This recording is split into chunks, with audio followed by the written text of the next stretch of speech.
Latvia said a tunnel had been discovered under the border with Belarus and announced plans to combat networks that it says are helping a growing number of migrants cross the frontier illegally.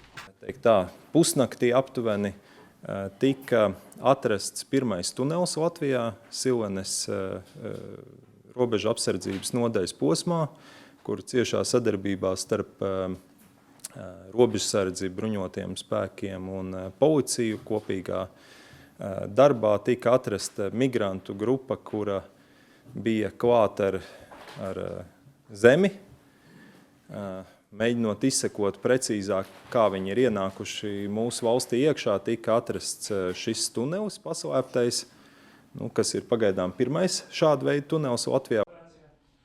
Mēs gribam pateikt tiem, kas organizē, lūdzu, nododiet viņiem ziņu, ka viss šodien tiks pielikts punkts. Šodien sākās operācija Vilkats, kurā tiks pielikts punkts šai organizētajai darbībai. Jo mēs pieliekam visus resursus, gan militārie, un šī militāra operācija, kurā būs tieši ar iesaist ar robežsargiem, ar policijas spēku, ar dienestiem.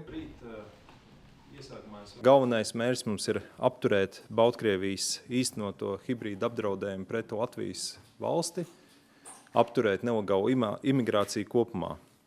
Operācijas laikā tiks pastiprināta Latvijas austrumu robežu apsardzība, nodrošināt ciešāka valsts robežsardzes, valsts policijas, nacionālo bruņoto spēku un drošības dienas sadarbība, kā arī intensīvāk izmantotas bezpilotu lidaparātu sistēmas nelegālo. Ja viss notiek pēc plāna, mēs esam pārliecināti, ka mēs jau izdarīsim pietiekam nopietnas sitienus pa sistēmu. Mums ir jāpadara viss neinteresantāk, kā tiek izvēlēta Latvija. Mēs arī iesim palīgā, ja tas notiks Lietuvā. Mēs arī par to esam runājuši, vai tas notiks Igaunijā vai Polijā, jo šī lieta migrē. Viņi vienkārši migrē tur, kur vieglāk to ir izdarīt. Tāpēc mēs nedrīkstam būt vieglākā vieta visnotaļ.